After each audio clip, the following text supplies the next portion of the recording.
Ladies and gentlemen, good day and welcome to Q2FY25 earnings conference call of Nuvama Wealth Management Limited. As a reminder, all participant lines will be in the listen-only mode, and there will be an opportunity for you to ask questions after the presentation concludes. Should you need assistance during the conference call, please signal an operator by pressing star, then zero on your touchtone phone. Please note that this conference call is being recorded. I now hand the conference over to Mr. Ashish Kehair, MD and CEO, Nuvama Wealth Management Limited. Thank you, and over to you, sir. Thank you. Good afternoon, everyone. I welcome you all to our Q2FY25 earnings call. I have alongside me Bharat, our Group CFO, and SGA team, our Investor Relation Advisor. I'll start with a brief high-level overview of the business, how it went for the second quarter, and then Bharat will take you through greater details, and then maybe we can jump into the Q&A section. Before we start, I'll just like to take a moment to thank all of you, our shareholders, all analysts who've covered us, all who are still looking to cover us as we complete our 1 year of listing. This is a special moment for all of us at Nuvama, as we've achieved many new milestones in this quarter, which as I said, Bharat will take us through when he's taking us through the detailed coverage.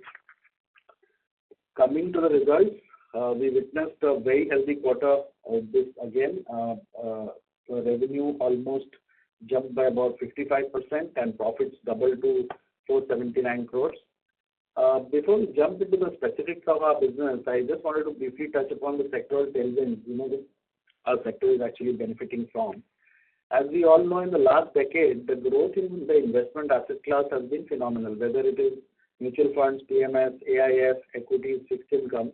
Across the board, we have seen significant amount of flows and growth in the overall AUM that this whole investment asset class has been able to achieve. Even today, the annual household savings that actually flows into this is just about 10% of the total financial household savings. And as we see the rise in the GDP and growth in the wealth pool, financialization playing out, deepening of markets into more tier 2, tier 3, tier 4, consolidation of sectors from unorganized to organized, I think the opportunity for this to grow by 6 to 8x still remains over the next decade. I've always maintained that the best for this industry is still ahead of us. The annual flows in the next 8 to 10 years will nearly equal to the stock of the financial assets which exist today. And that's a pretty big number. That will benefit almost all asset managers, wealth managers, brokers, merchant bankers, service providers like RTAs, custodians, clearing agents. I think the sector will benefit. Coming to Nuvama specifically, in this quarter in H1, we continue to grow horizontally and vertically.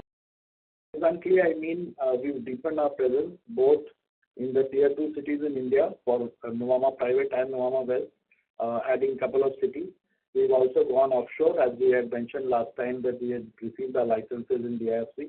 Happy to state that business has commenced. We have RMs on ground there, office up and running, and transactions have started. Maybe in a couple of quarters, we'll separately start reporting the revenues on how that is shaping up for us. We've also added GIFT City for both our wealth and asset management businesses, more specifically for our asset management business. We now have an inbound vehicle there. I'll talk about it a bit more. Our client assets have grown faster. More relationships have been added than H1 last year. And as far as our focus areas goes, on the private side, our ARR assets, and in Nuvama Wealth, the MPIS assets. These are the two areas where we focus more. They have grown more than 35% YOY. And on the net new money, private ARR, out of the total ARR in H1, about 86% is ARR. And in wealth, out of the total MPIS ARR, about 65 to 70% is managed products, which is a clear jump over 45% that was last year. We continue to add capacity in both these segments. We've added about 36% over last 1 year, 350 relationship managers, about 35 in wealth, and about 13 to 15 in private. Vertically also, we continue to sharpen the value proposition of our business. A heavy investment in technology. on an ongoing basis.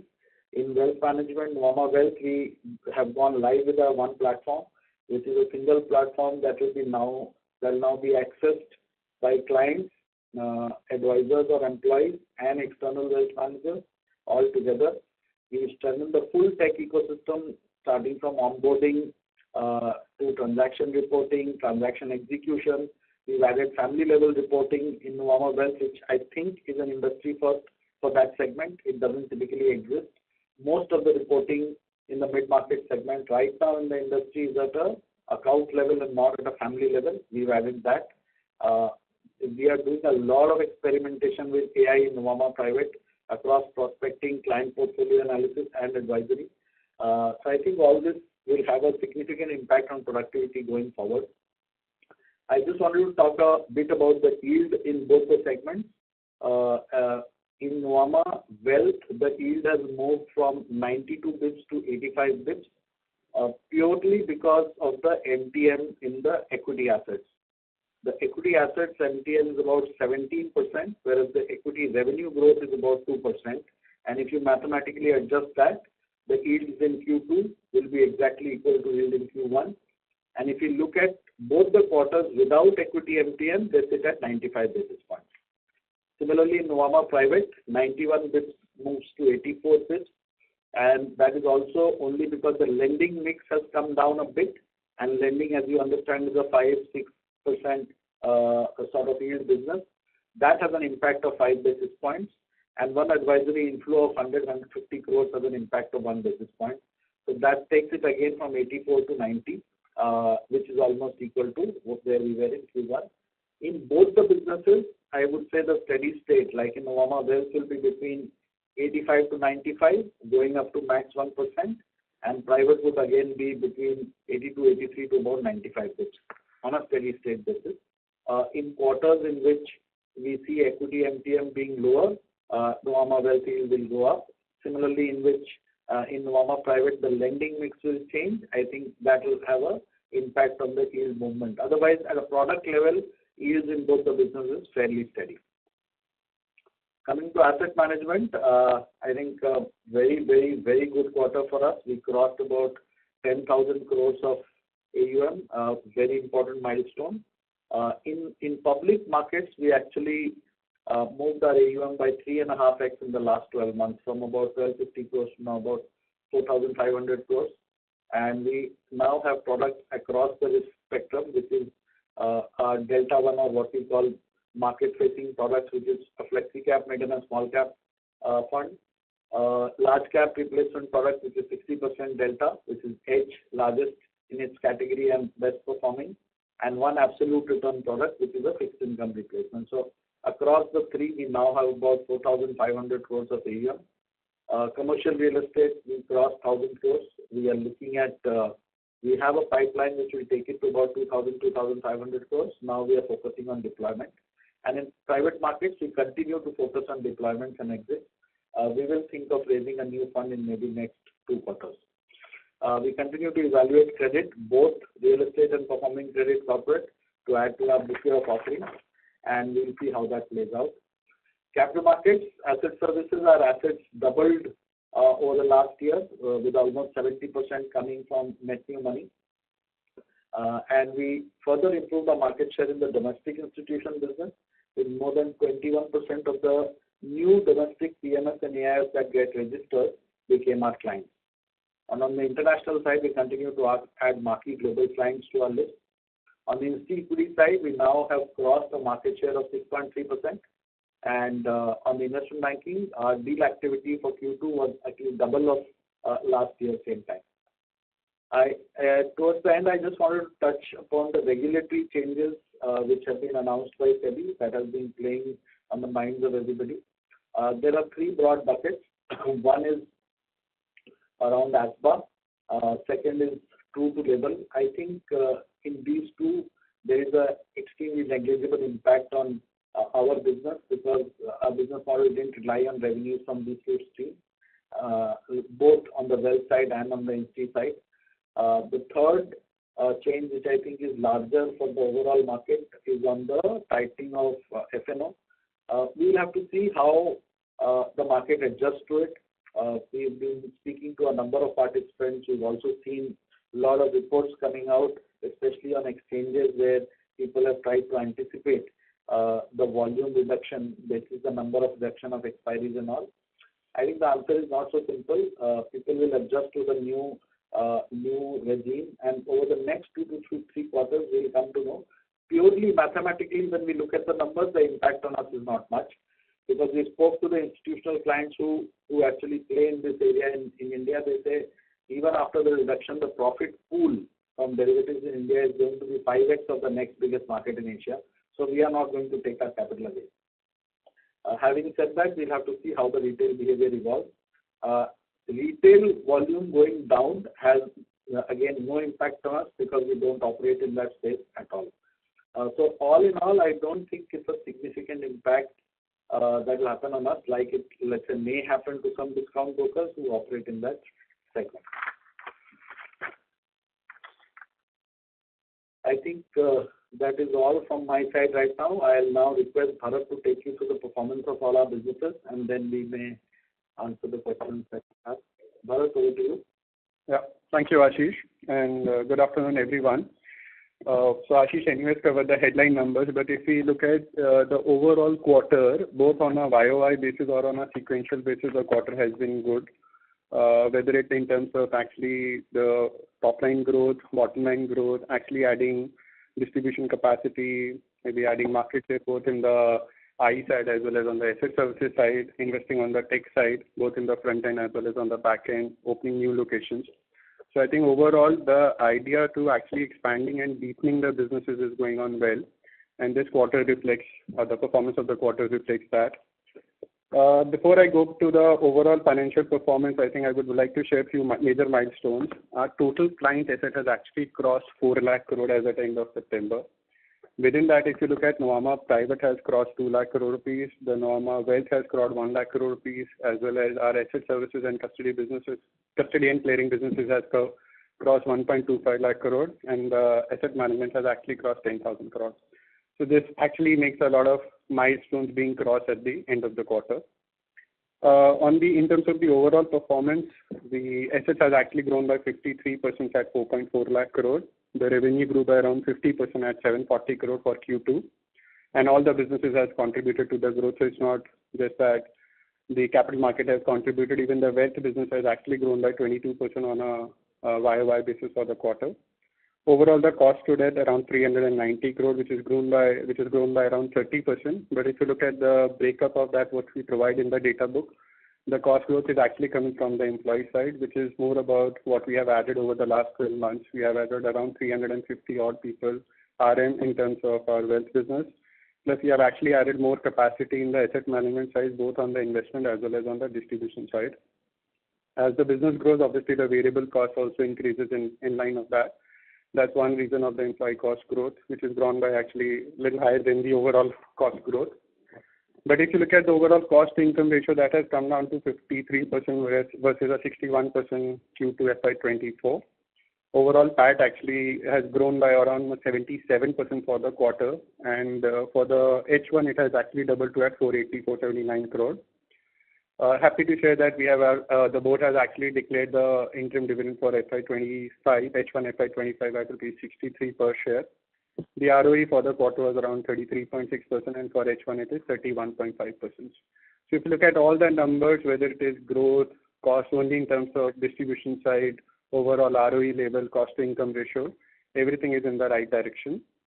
Now coming back to the individual businesses, before we go to Nuvama Wealth and Nuvama Private separately, if you look at the overall wealth business, the quarter has actually, the revenue has grown by around 24%, and the cost to income ratio is broadly same as what it was last year. So it's around at 66-65%. This is despite when we've added so many people over the last 12 months. This is also despite of the fact that there is a last time, as we mentioned in the quarter one, there was a revenue recognition methodology change which has happened in Q1, say Q1 of this year versus Q1 of last year. Despite that, our PBT has actually grown up by 22%. So 24% growth on the top line, cost to income ratio same. with a lot of capacity added and the PBT growth of 22%. So I think wealth business is on the right trajectory. And as Ashish also mentioned, our focus is more on the annuity business, which we call it as NPIs in our wealth, as well as on ARR side on the private. Both the businesses has done well. Coming to the Nuvama Wealth, the overall client assets is now at around 1 lakh crore, which has grown by 53% YOY basis. The overall NNM for H1, if you look at, that's broadly same as what it was last year, say around 3,700 crore. But within that, if you look at our NPIs, which is where the trade build-up happens, that has grown by 35% from 2,600 crore to 3,500 crore in H1 period. And now within NM, if you look at what we focus more on is on the managed product, that has actually grown much faster. That has actually grown by almost like it has become double from 1,100 crore to 2,300 crore, which is where, and hence the proportion of managed products within MPS has increased to 65% compared to 45% last year. So I think the idea to communicate here is that trail buildup will now start eventually happening as the focus is more on the MPI side of the business. Overall, NNM for Q2 was at 2,100 crore. This is the highest we have done in a quarter. So that's where the Nuvama NNM has been. NPI asset within the overall asset has actually also grown healthy by 39% at 27,000 crore. RM capacity today we are at around 1,200, which is almost 40% higher than the what we at the just 12 months before, or say end of September 24, versus now we are almost 40% up in the capacity. As those RMs get vintage, the productivity or the operating leverage will start kicking in. Overall revenue was around 200 crore with a growth of 25%. And if you look at the cost to income ratio, that as I mentioned, it's around at 65% or so. This is despite the capacity addition. So if we remove the cost of capacity addition and the associated revenue with that, the cost to income ratio would have actually come down by 4 basis points or so. So from say 66, 65%, it would have been around 62, 63% kind of a number. And the overall PBT is strong at 71 crore, which is a growth. So that's how Nuvama Wealth did in Q1. Similarly, if you look at Nuvama Private, the assets has crossed 2 lakh crore and grew by 35% on September. The ARR asset actually also grew a similar fashion at around 36%. Now the ARR asset stands at around 40,741,000 crore. The NNM actually grew by 50%. So we did around 7,100 crore of NNM in H1 of this year versus around 4,700 crore last year, within which ARR is almost 85-86%, as Ashish also mentioned in his opening remarks. Overall number of families are up by 22%, and we are at around 4,071. We added more families in H1 versus what we added in last year. The overall revenue grew at 22%. As I mentioned in the beginning, both the businesses, the revenue growth is upward of 20-22%, and the PAT is also to the tune of 20-25%. So I think that's very reassuring. Overall, if you look at the capacity on the private side, we are actually up at around 127 odd net RM, which is a 11% capacity addition over the year. And the cost to income ratio is at around 67%. Again, if I remove the growth cost as well as the associated revenue, this would have also come down by around 350 to 400 basis points on a like-to-like basis. That's where it is going on, and the operating leverage or the productivity uplift will come over the coming quarters. Operating PBT was around 48 crore, which is up by 25%. We did mention in the beginning by Ashish that we had started our Dubai operations, and I think that's seeing a lot of good traction on this front. So we'll see a lot more in the coming quarters on the offshore propositions. With respect to asset management, the overall assets under management has gone up to 10,300 crore kind of, which is a 67% growth. But I think within that, if you look at public market, that has actually grown by 255% over comparable period. This 2,500 crore, we got around 1,600 crore in our public market funds, and the balance has came into the commercial real estate fund around 850 crore. Otherwise, a lot of new things on the asset management side. Our hedge fund in the public market space is actually now becoming is the largest in this category, and the fund performance is among the best in all possible cohorts wherever it is comparable. Even with the 850 crore in the commercial real estate. Our commercial real estate fund has now crossed the 1,000 crore mark. And we will see how we continue to expand the distribution to wealth as well as to the external channels. Over the last few months, what we have actually also done on the asset management side is that we have actually started adding our external distribution side. So the public market fund Edge, if you look at today, the flows for Edge, almost 25 to 30% comes through external wealth managers. So I think as the time progresses, we will see how we expand our external distribution.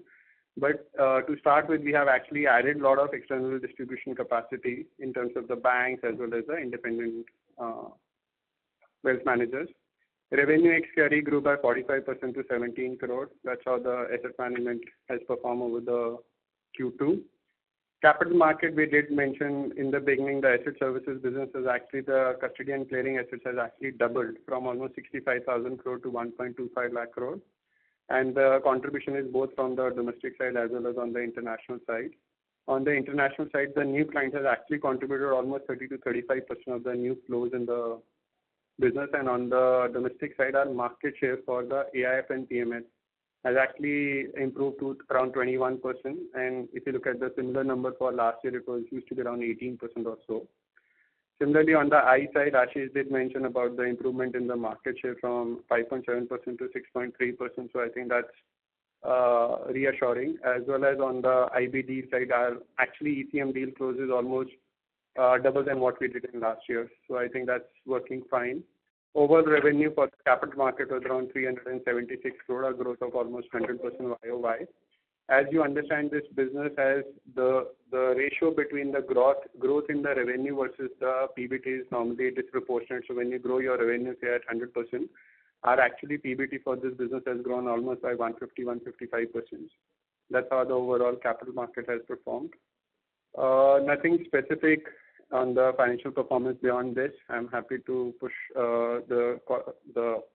we can start the Q&A session. Thank you very much. We will now begin the question and answer session. Anyone who wishes to ask a question may press star and 1 on the touchtone telephone. If you wish to remove yourself from the question queue, you may press star and 2. Participants are requested to use handsets while asking a question. Ladies and gentlemen, we will wait for a moment while the question queue assembles. We'll take a first question from the line of Sanket Godha from Avendus Spark. Please go ahead. Yeah, thank you for the opportunity. I have a few questions. So the first question is Ashish on your asset services in the capital market business. So you alluded to the point that F&O activity, if it slows down, it can have an impact. So my just a simple question is out of 284 crores what we made in 1H in the asset services, how much you would like to link it to F&O activity? And if you have done any, you alluded to that point, but in a worst case scenario, do you see this number to fall if the new rules get implemented from November 20? That's on my first question. Maybe if you can answer the questions, then I will go one by one. I have 3 questions to answer. Sorry. Sure.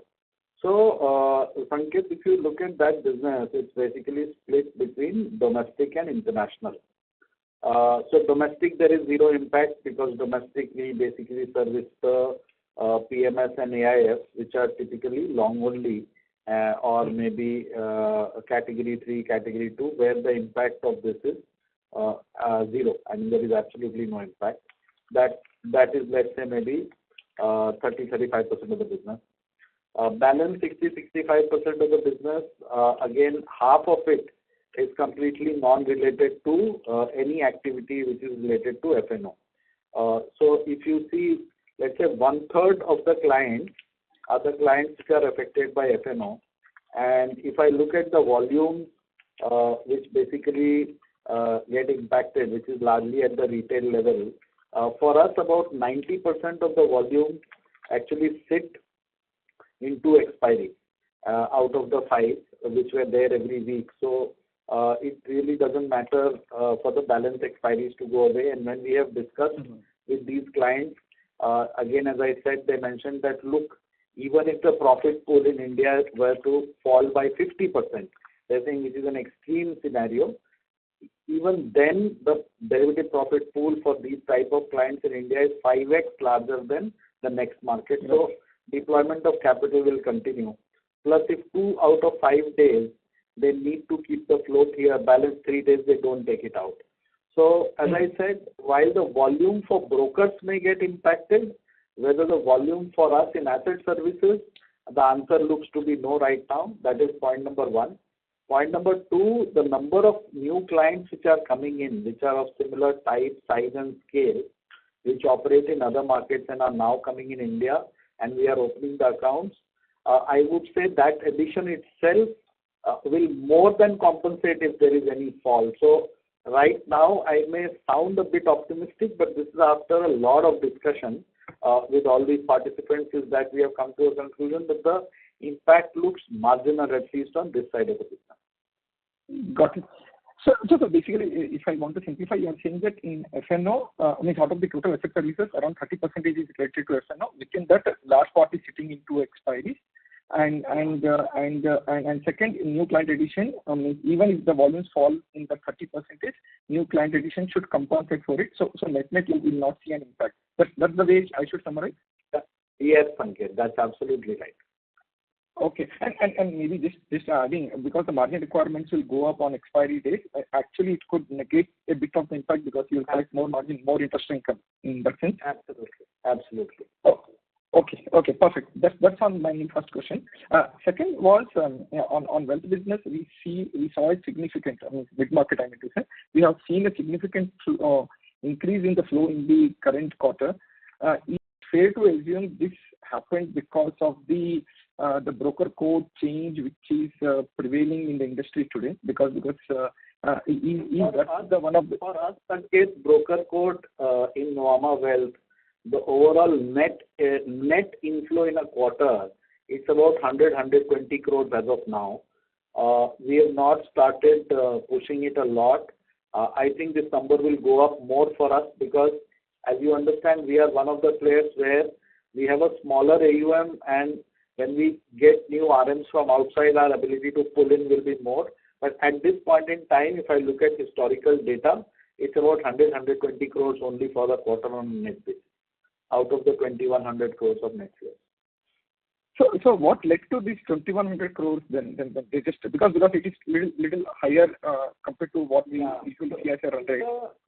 It's not like it happened suddenly in the quarter. It's been in the offing for the last 12 to 15 months. Like I said, when that change from upfront to trade happened in, let's say, AIF, it actually fundamentally changed our business model completely because if then, let's say, we started evaluating the other products in the managed product categories more seriously, and which includes, at least in Nuvama Wealth, mutual funds, PMS, Cat3 AIF, in that order.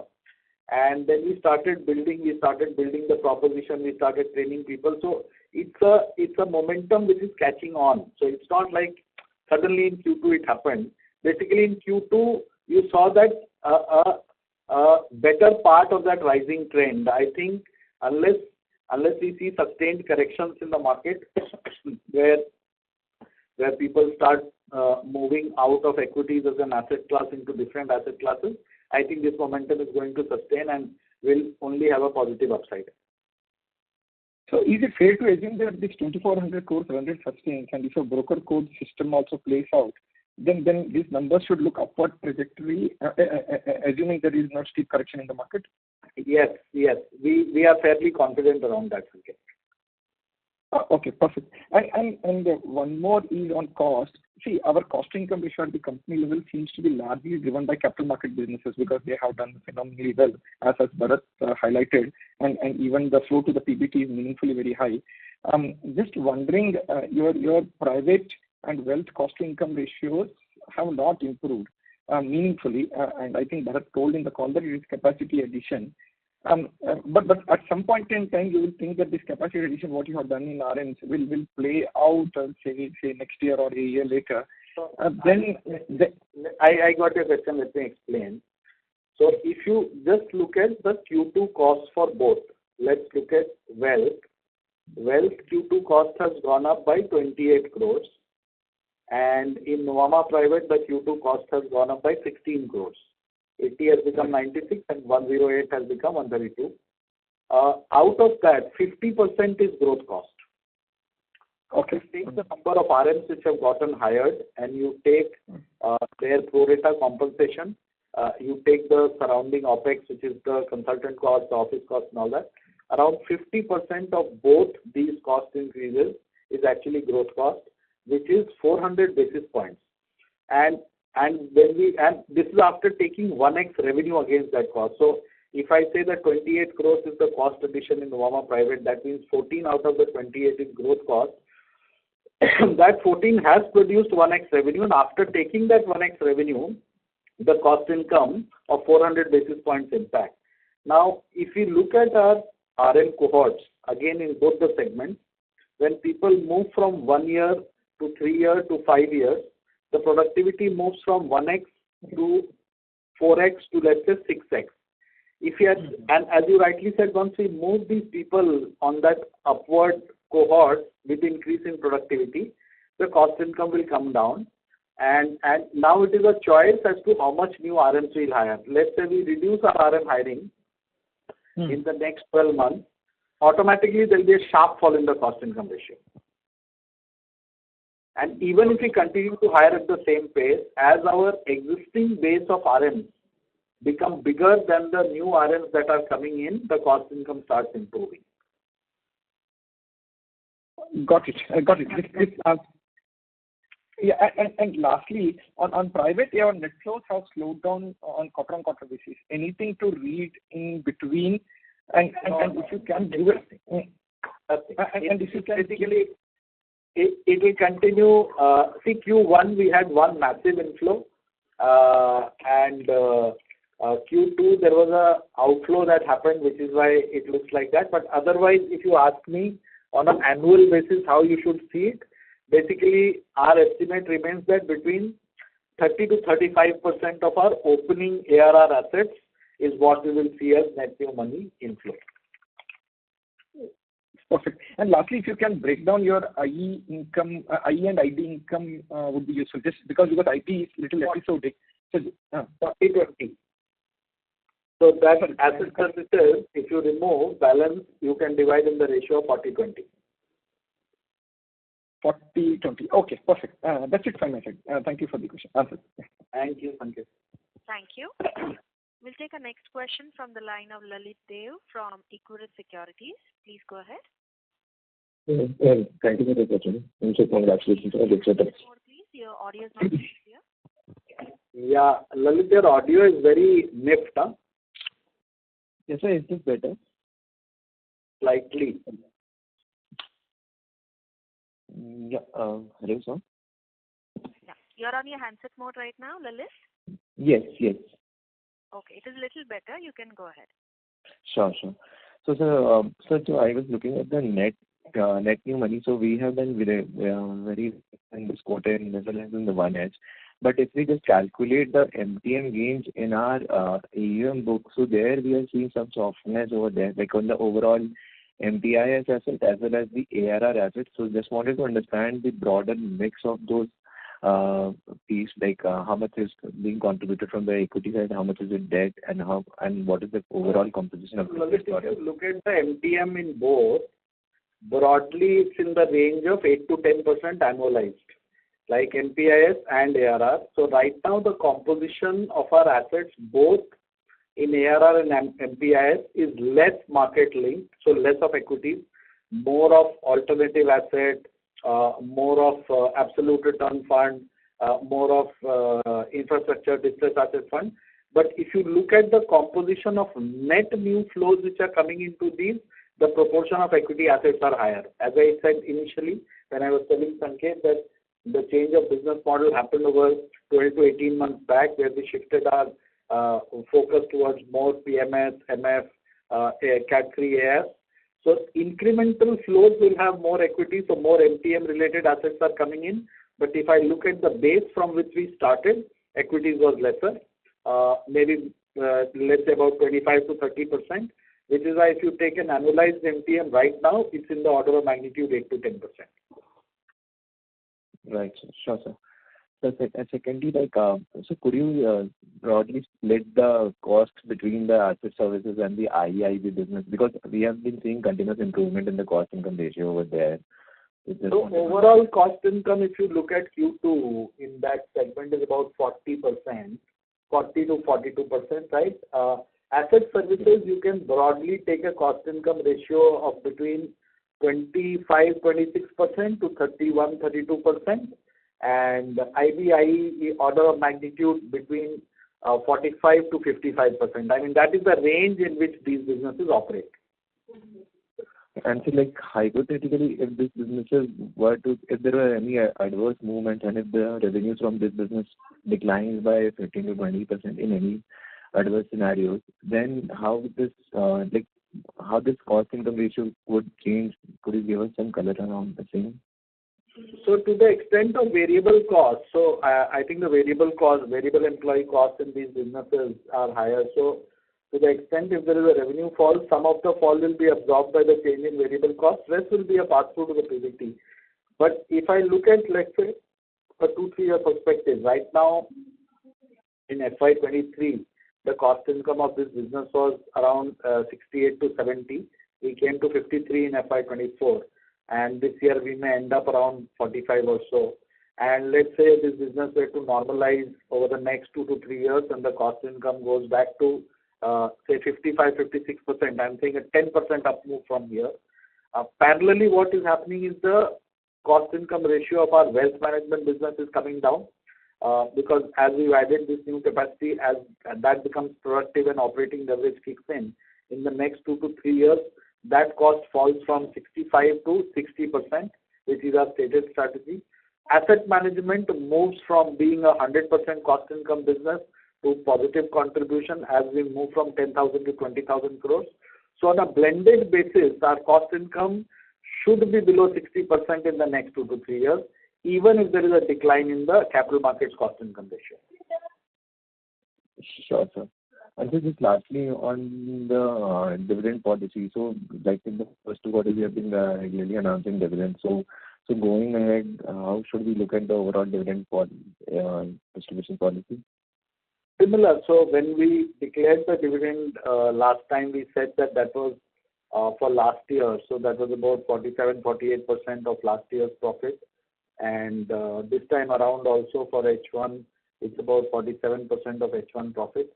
And as of now, as per our calculations, our retained earnings after the dividend should be sufficient to support the business growth. So we will maintain that 40 to 60% range which we have indicated. Sure. Thank you. Mr. Dev, are you through with your question? Yes. Thank you. We'll take our next question from the line of Jayant Kharote from Jefferies. Please go ahead. Mr. Kharote, your line is unmuted. Yeah, thank you Please for the go ahead. Yeah. Thanks for the opportunity. 2 questions. First is on the translation of flows to revenues. When I look at Nuvama Private, for example, we've had very strong inflows of almost 8,500 crores in the last 3 quarters. Now I get the impact of that policy change on Cat 3 AIFs, but even if I look at the QOQ revenue, we have gone from 50 crores to 52 crores. I'm just trying to understand why isn't the flows translating to better revenue in the managed products piece. That's first question. So it's largely trail build out, Jayant. It will take its time and also the timing of the flows, right? Sometimes the flows come towards the end of the quarter, middle of the quarter. So from a yield perspective, if I look at the yield at a sub-product level, there is no decline in yield per se. The yield is intact in each of the product lines in either of the 2 businesses. But the build out will take time. So you will have to be patient for at least 2 to 3 quarters. Great. So we should expect the yields to move back to that 90 basis points number as you... Yes. So I'll tell you, Nuvama Private, basically this quarter, the impact on yield has happened because the lending proportion has gone down. If you clearly see, as a proportion of income within the ARR revenue, lending has gone down, and that has brought down the yield by about 4.5 basis points. So once we bring that back to the proportion, it comes back. And in wealth, it's driven by the MTM of the broking asset, because broking for us is not a big revenue driver. So broking assets moved by about 17% and broking revenues moved by about 2%.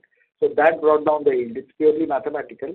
Hopefully with this correction in this quarter, the broking MTM should remain flat, the yield will come back.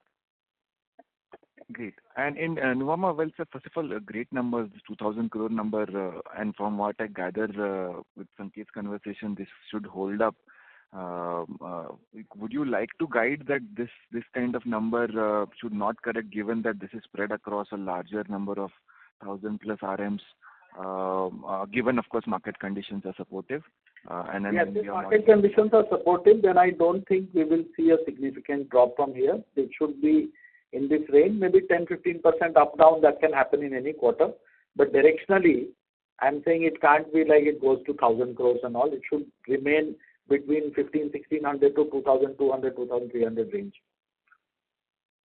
And lastly, sir, on the RM addition, you are at 1,200 now. What should be the pace from here for this year and next 3 years?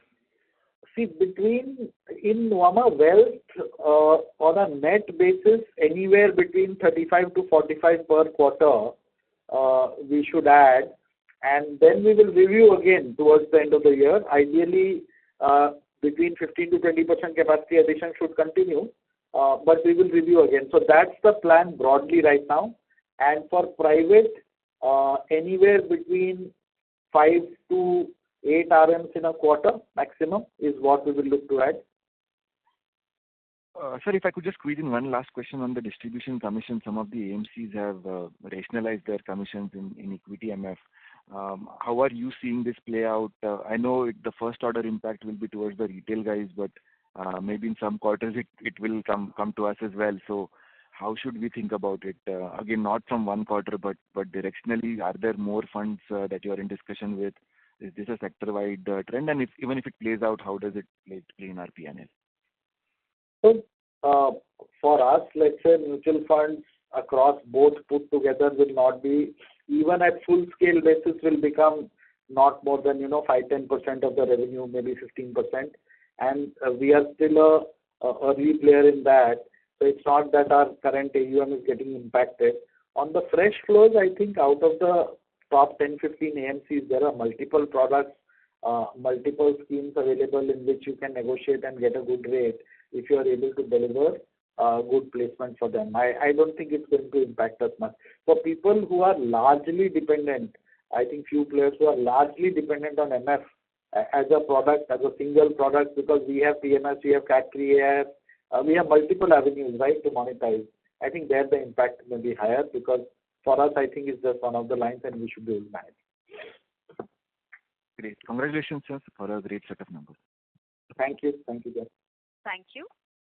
We'll take our next question from the line of Dipanjan Ghosh from Citi. Please go ahead.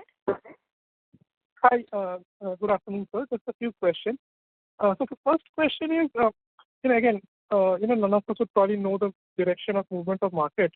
But let's say things hold up at current levels after the sort of correction that we've seen over the past 1 month. Then in that case, how would you quantify the IT pipeline in terms of assuming, let's say, 80-90% of whatever deal pipeline you have, let's say, fructify? Second question is on the new flows that you're seeing, be it in private or in Nuvama Wealth. Given that you have added a lot of RMs, your client additions have also picked up in the last 12 trailing months, how would the proportion between flows from new clients to existing clients have shifted, let's say 18 months or 24 months prior to, let's say, today? That would probably give us some understanding of how the productivity benefits shape up over a relatively longer time horizon. Third is on the competitive landscape. We have seen RM exits across some funds or rather your competitors. We are hearing some new entrants also coming into the marketplace.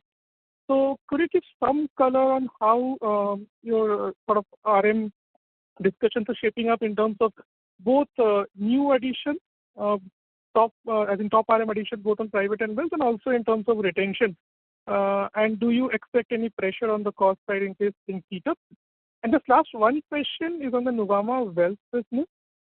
Between your active customer base, which is like 20% of the 12 lakh customers that you have, how much would be serviced by your in-house RMs and how much would be serviced by the external asset managers? And also, if you can give some color on the product mix sourced by the in-house RM versus the external asset manager. I assume that the clientele quality would be little different in both cases.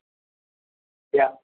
So let's start with the deal pipeline IB. So I think if the market sustains, then I don't see a dip from how we have done in the past. It should be in the similar range because the number of filings which we are seeing are actually higher than what we have done both in previous quarters. And in terms of IB, you know, right, that if you have filed now, then the revenue visibility is this year because whatever you're going to do after, let's say, October, November, December, the revenue will come next year. So we don't see a dip there happening. And plus in our IB, half is fixed income. That is anyways continuing at its own pace. That is not impacted by the market. You'll have to repeat the second question, Dipanjan. Yeah, so second question was on the flow between new and existing clients in the wealth segment. So now if you look at the flows on ARR assets and MPIS assets between, let's say, existing and new, I think it's almost 50-50, yeah? And in some quarters, it also goes slightly higher towards the new clients in Nuvama Wealth. So that is a healthy sign which we are seeing, at least in the MPIS assets. And similar ratio even in Nuvama Private, although I would say in Nuvama Wealth, the new client flows for the last 10-12 months have been higher than the older existing clients because of the number of RMs which have gotten added. And that's purely logical because when you add, somebody transfers or somebody opens an account, there's a transfer of assets which is happening and all that, whereas in the existing clients only incremental flows come. So that's why the ratio is like that. What was the third question? Sorry. The third question was on the competitive landscape and RM, either attrition or retention. So attrition right now, so let's go segment by segment. In Nuvama Wealth, as I said, we bucket the RMs in 3-4 categories. The top category is called the Big League, which is, let's say, 60-70% of our revenue producers. Those are the 300-400 RMs out of the entire 1,200 population. We lost 2 RMs in the last quarter. In Nuvama Private, both Q1, Q2, there has been zero regret attrition. Having said that, is there pressure? There is, of course, pressure. Higher in Nuvama Private because number of people available in the market are lower. So there will be some cost pressure. There will be retention tactics which everybody will employ. We will also employ. In terms of hiring in both, I think Nuvama Wealth is slightly easier because number of people who can give a proposition like us right now in the market are far and few, which can give such a widespread product bouquet with less pressure on insurance as a product class, which these RMs are normally subjected to, superior execution platform, reporting platform, multi-product access. So I think our employee value proposition is significantly superior to our competition at this point in time, so we are able to attract.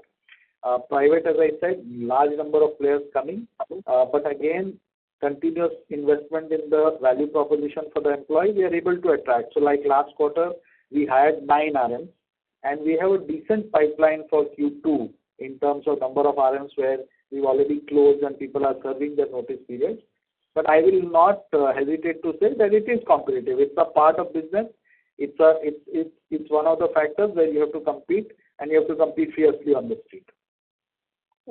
And the last question was on the active customer base mix between in-house RM servicing and EAM-based servicing in the Nuvama Wealth segment, and if the product mix varies across these 2 categories.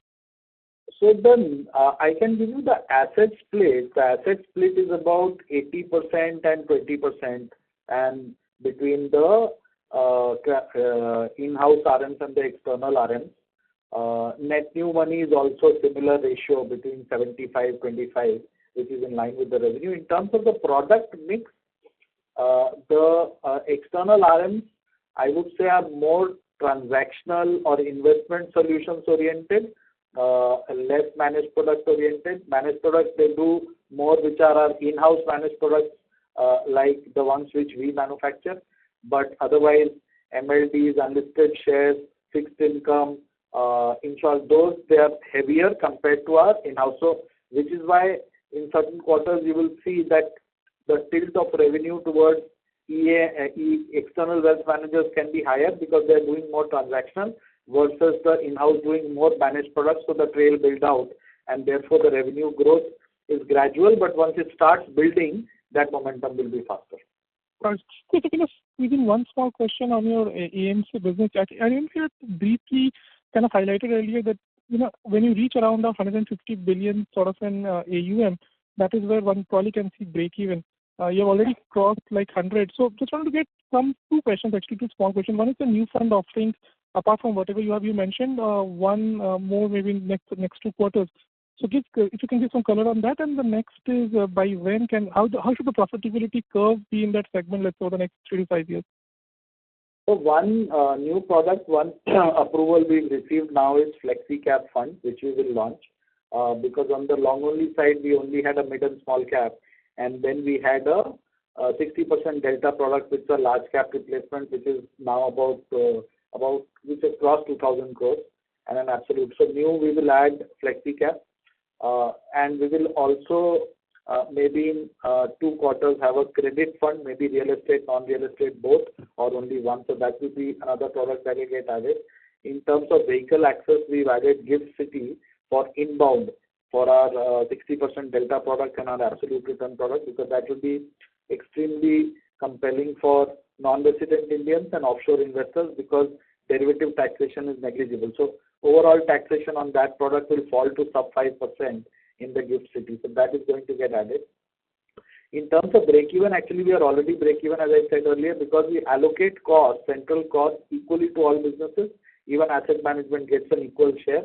So the large businesses like wealth, private, asset services, institutional equities, and asset management get a similar share. If I take that, even if I reduce that by 50%, asset management has broken even. But even with the allocated cost, I think now the gap you see is about 2 crores a quarter, 2 to 3 crores a quarter. I think by the end of this year, if we are able to cross maybe 13,000 crores, which is 130 billion, and out of that, if we are able to sort of hit, let's say, essentially 10,000 crores at 80 basis points, which is about 80 crores of fee income next year. And if our total cost is, let's say, 38 in H1, so maybe around next year, mid this time, we should be on a monthly basis, start to show numbers, which on a monthly basis will look break even. I think by around September, October next year. And from there, depending on the asset addition, it will start growing. So if you are able to add $1 billion of assets every year, after that, the profitability curve will just keep going. Got it. So, thank you for the detailed explanation and all the best. Thank you. Thank you. We'll take a next question from the line of Prayesh Jain from Motilal Oswal. Please go ahead. Hi everyone. Congrats on a great set of numbers.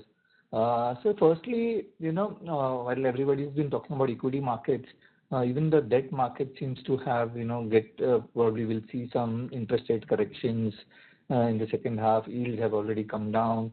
And we started, Nuvama work has been pretty strong on the credit side. So how do you see the benefits kind of playing out for Nuvama if the interest rate kind of cuts from here on? So actually, multiple businesses have multiple impacts. If, let's say, the interest rate goes down, there will be some impact maybe in the yields of asset services business, but that will have come with a lag of 12 months, because yields are already locked in for about 12 to 15 months. There could be some improvement on, let's say, the lending side, because our yields are already quite competitive. Our cost of funds can go down. So there could be a positive impact on the NII side in the wealth management.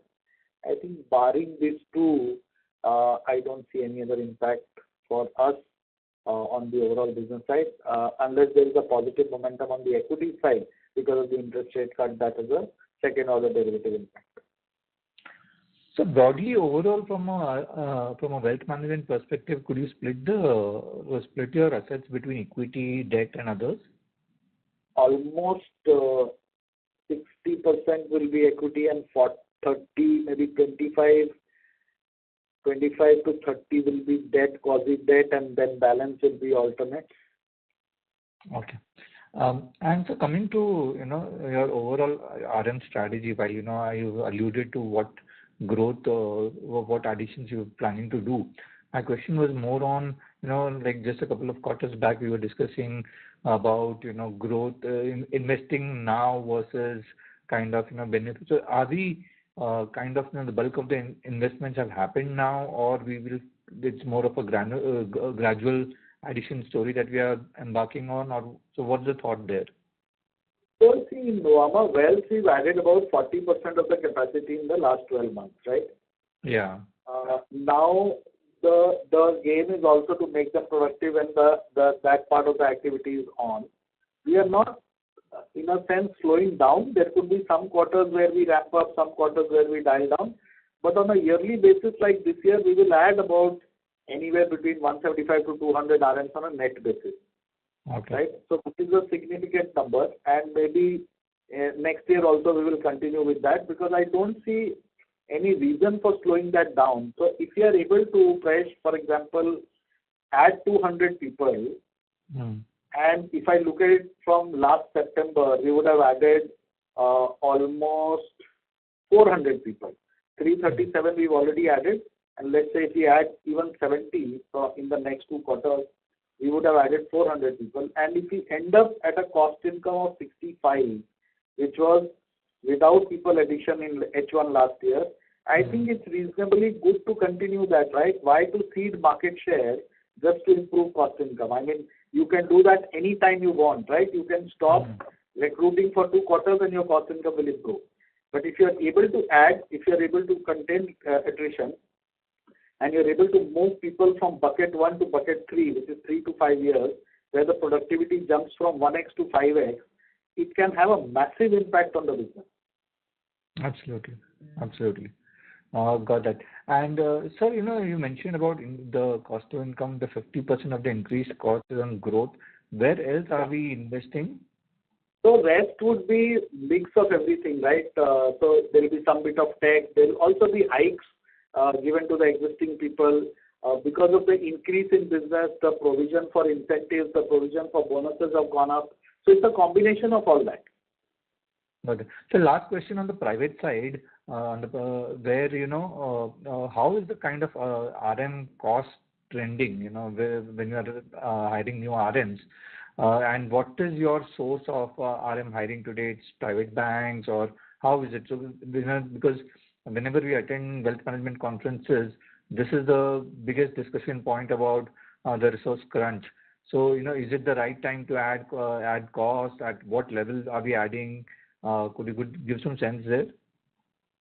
So we will continue to add, but we will not add at any cost. So that is our stated philosophy, because it doesn't make sense, and it doesn't make sense for the employee also, because they will soon realize that if they join organizations at an absolutely unacceptable cost, and if they don't become productive over a period of time, the strain on the organization will be such that they will be compelled to ask those people to go.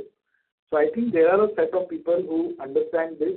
They also understand that in this business, fixed cost is not the only cost. It's actually a combination of fixed cost plus the bonus or the incentive you make plus the ESOP which the organization gives you. And then on a collective basis, if you're joining a platform in which there is a higher degree of certainty, there is ESOP coming in, there is incentive which is paid better than the market, there are people who understand and then take that call.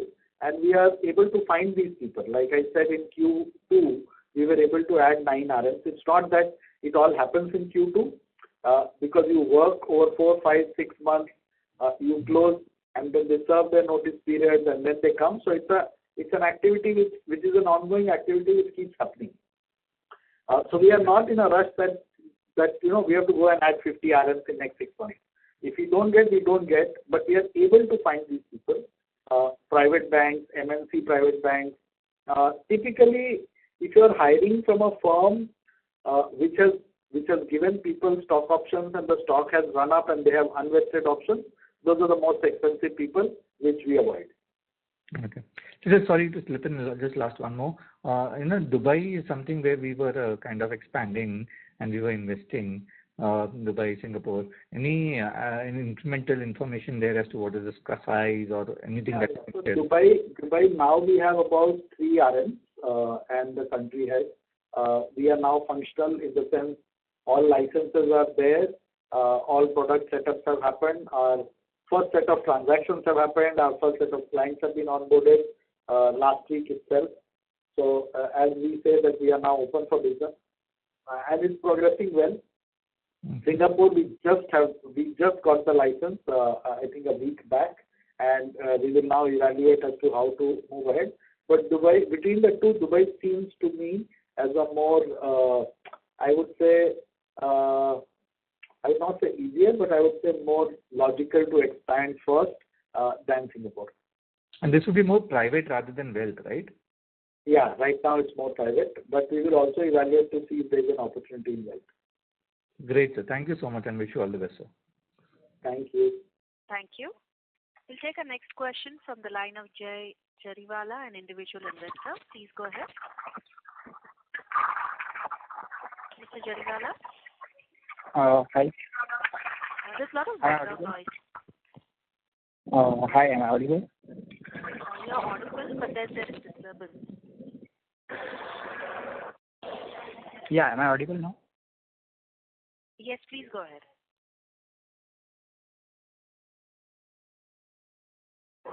Hello? Hello. Yeah, you can go ahead.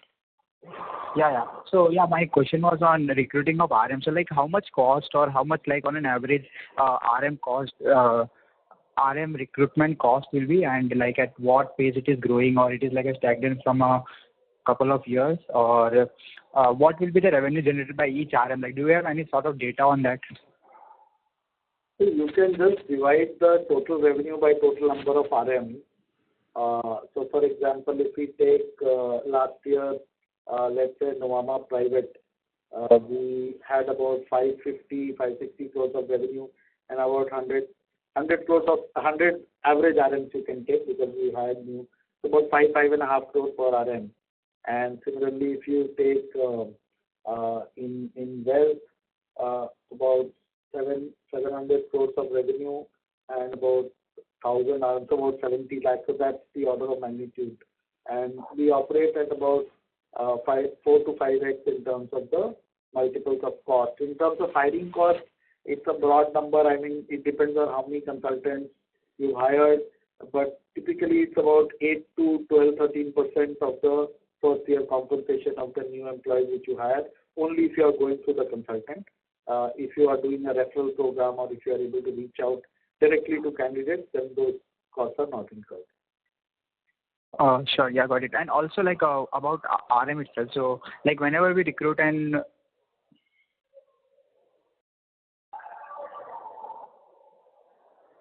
we can't hear you, Mr. Jariwala. Mr. Jariwala, we are unable to hear you. Yeah, sorry. Yeah, am I audible? Yes. Yeah. Yeah, sorry for the disturbance. Yeah, so I just want one more question. So there is a net. Hello, the cost to income of the company has been down in this particular quarter. So any guidance on what it can actually brought it down in the next couple of quarters? Any further guidance on that? I think it will remain similar to where it is in the next couple of quarters. But over the next 3 years is what we are saying that maybe capital markets will move up slightly, wealth management will come down to 60-61%, and asset management will move from break even to maybe 75-80%. So therefore, on an overall basis, we will range between 55 to 60% in the next 3 years. Okay. And in the Dubai, you have started another source of. So from there, from where we can expect a revenue to be kicks in which quarter specifically? Any guidance on that? It will take time for Dubai to become a meaningful contributor. So you can just look at Dubai as a new city addition in India. It's not that it will become some 10, 15, 20% contributor. It will take time to develop. It's a addition. It's a product addition also for our client. It's also a new revenue source, but it's not going to become one major contributor in that sense. Sure. Yeah, Tom, thank you for the kind response. Ladies and gentlemen, due to time constraints, this was the last question. I now hand the conference over to Mr. Ashish Kehair for closing comments. Over to you, sir. Thank you. Thank you, as usual, for taking time out. And as I said, this was a special one for us because we completed 1 year of listing and many new milestones got achieved in this quarter. Hopefully, the markets will be supportive and we should be able to see you again in the next quarter. Thank you. Thank you for your time. Thank you, sir. On behalf of Nuvama Wealth Management, that concludes this conference. Thank you for joining us, and you may now disconnect your lines.